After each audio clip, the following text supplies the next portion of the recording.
एकादशी का व्रत क्यों रखा जाता है? यह तो सबको पता है कि एकादशी महीने में 2 बार आती है। एक कृष्ण पक्ष की एकादशी और एक शुक्ल पक्ष की एकादशी। पर इसे हम मनाते क्यों हैं? ये विष्णु जी को इतनी प्रिय क्यों है?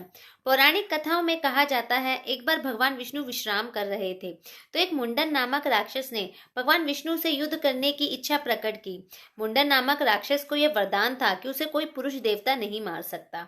तो भगवान विष्णु ने अपनी 11 इंद्रियों से एक देवी को उत्पन्न किया, जिसने इस मुंडन नामक राक्षस का वध किया।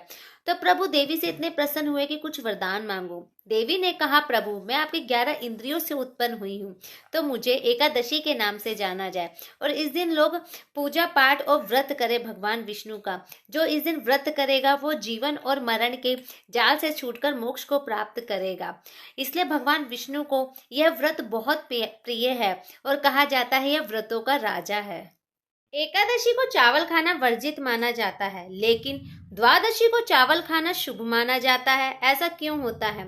पौराणिक कथाओं में कहा जाता है, एक बार महर्षि मेधा माता के क्रोध से बचने के लिए एकादशी वाले दिन ही उन्होंने अपना शरीर त्यागा था और उन्होंने एक चावल और जौ के रूप में जन्म लिया।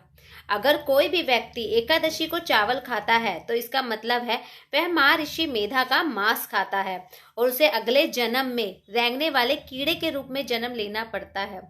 अगर आप द्वादशी को चावल खाते हो तो यह आपको पापों से मुक्ति दिलाता है।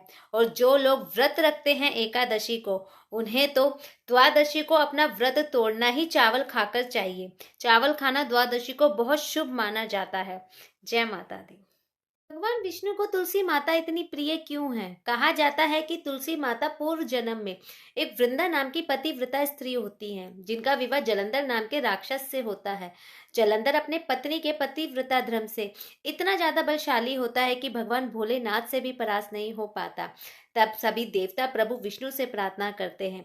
तब प्रभु विष्णु जलंधर का रूप धरकर वृंदा का पतिव्रता धर्म तोड़ देते हैं। उधर भोलेनाथ जलंधर का वध कर देते हैं।